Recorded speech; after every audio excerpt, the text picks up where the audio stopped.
तो दोस्तों, आज की कहानी एक साइंटिस्ट के एक्सपेरिमेंट पे बेस्ड है। तो चलिए शुरू करते हैं आज की कहानी। तो साइंटिस्ट ने 5 बंदरों को एक बड़ी सी केज में बंद कर दिया और बीचों बीच एक सीढ़ी लगा दी और ऊपर टांग दिए केले। अब एक बंदर केले खाने सीढ़ी पे चढ़ा तो ऊपर से पानी की बारिश कर दी।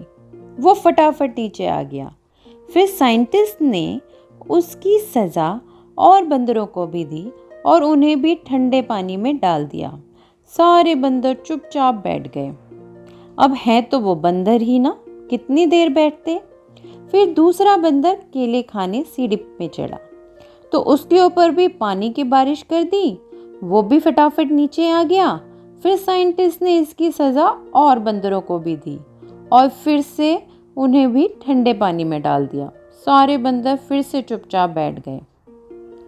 फिर जब तीसरे बार बंदर केले खाने सीढ़ी पे चढ़ा तो सारे बंदरों ने उसकी पिटाई कर दी और उसे सीढ़ी पर नहीं चढ़ने दिया।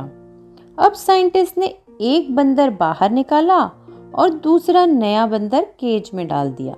उसने देखा केले और वो भागा सीढ़ी की तरफ। सारे बंदरों ने मिलकर उसे पीटा और उसे सीढ़ी पर नहीं चढ़ने दिया। वो समझ गया कि ये केले बस देखने के लिए ही हैं, खाने के लिए नहीं। अब साइंटिस्ट ने एक और बंदर को बाहर निकाला और दूसरा नया बंदर केज में डाल दिया और जैसे ही वो सीढ़ी की तरफ भागा, सारे बंदरों ने उसे खूब पीटा।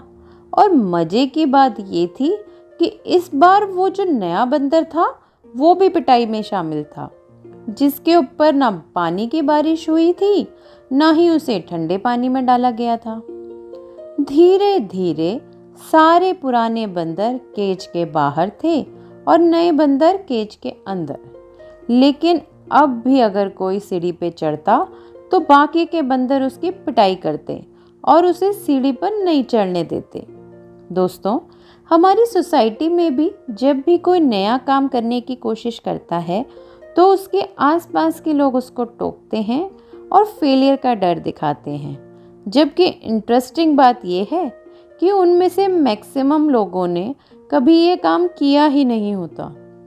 तो आपको खुद पर और अपने लक्ष्य पर विश्वास बनाए रखना है और दूसरे बंदरों की तरह खुद बंदर नहीं बनना है।